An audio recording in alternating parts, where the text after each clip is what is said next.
Alors aujourd'hui, maman, on va littéralement exploser l'audience de KTO puisque le thème, c'est la sexualité.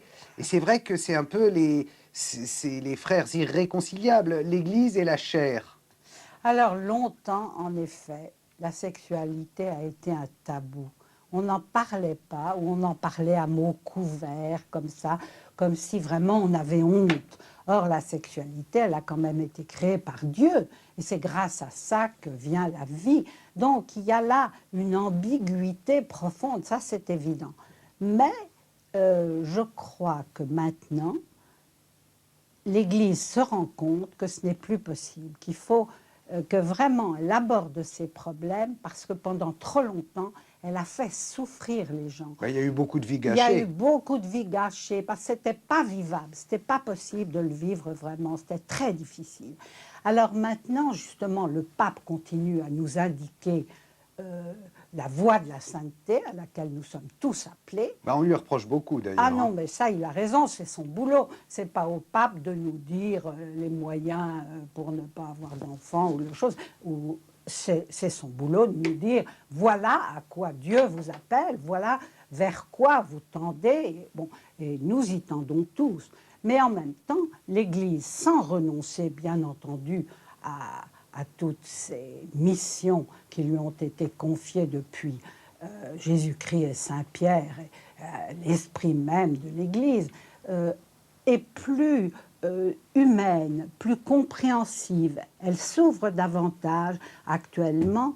Il n'est pas question de courir derrière notre société, la modernité, bien entendu, mais il est question de comprendre avec l'amour que Jésus-Christ nous a enseigné les autres, tous ceux qui ont un problème, les divorcés, les homosexuels, les familles nombreuses qui ont déjà...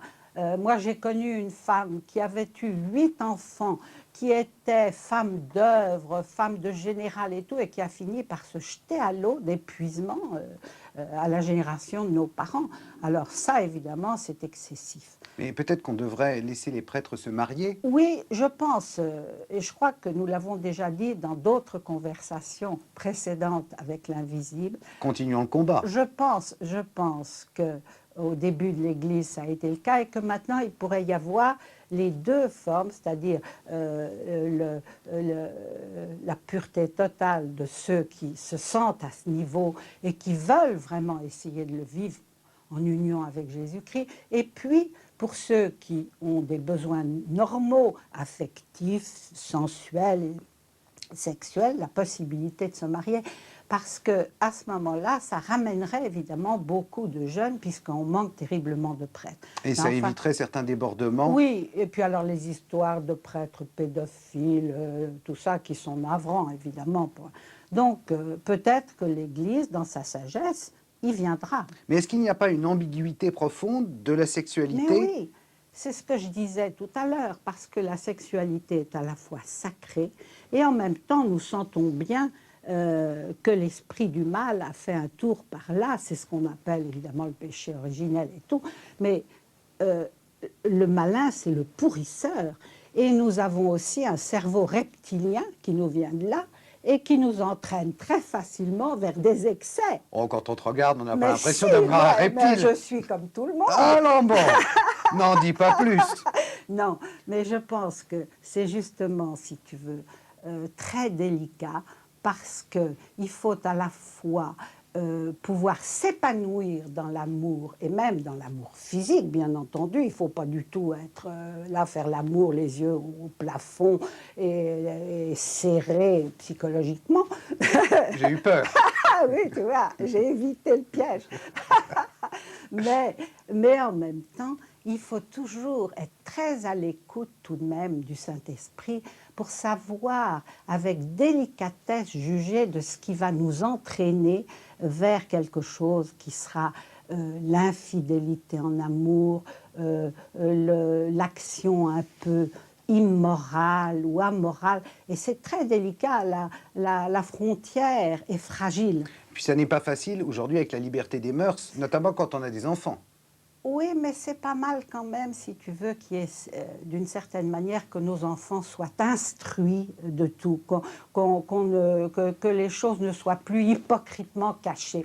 Il vaut mieux que jeunes, et d'après les questions qu'ils nous posent, il n'est pas question d'aller au-devant chez un enfant de 5 ans, mais quand nos enfants nous posent des questions à ce sujet, de leur répondre franchement, puisqu'au fond, bon, c'est vrai, c'est notre vie, c'est la nature, ça a été créé par Dieu, et c'est comme ça, comme je le disais tout à l'heure, que la vie continue sur la terre. Mais en même temps, il faut mettre nos enfants en garde, et il faut surtout leur faire comprendre qu'on n'est pas là pour avoir avant tout du plaisir. Le plaisir n'est pas interdit, Dieu merci, et pourquoi pas. Mais il ne faut pas non plus tout sacrifier. On laisse trop croire aux jeunes maintenant. Moi, j'entends à la radio, je lis dans les journaux et tout, que ce qu'il faut, c'est le plaisir avant tout, aux dépens même par exemple, de la fidélité conjugale ou du bonheur des enfants. Alors on divorce, on prend celui-ci, on lâche celui-là, toutes les familles éclatées sont très très bien, et puis on fait sauter un enfant, et puis ceci et puis cela. Ben, le bonheur n'est pas là, et la vérité de notre sexualité n'est pas là, parce qu'au fond, très vite, les choses se détériorent. Et finalement, je crois qu'on a intérêt, on est beaucoup plus heureux et épanoui si on a une sexualité épanouie, justement heureuse, mais tout de même réglée, dominée, pensée, avec une spiritualité adulte. Je n'ai rien à ajouter, merci beaucoup. J'espère. Sinon je serais puni.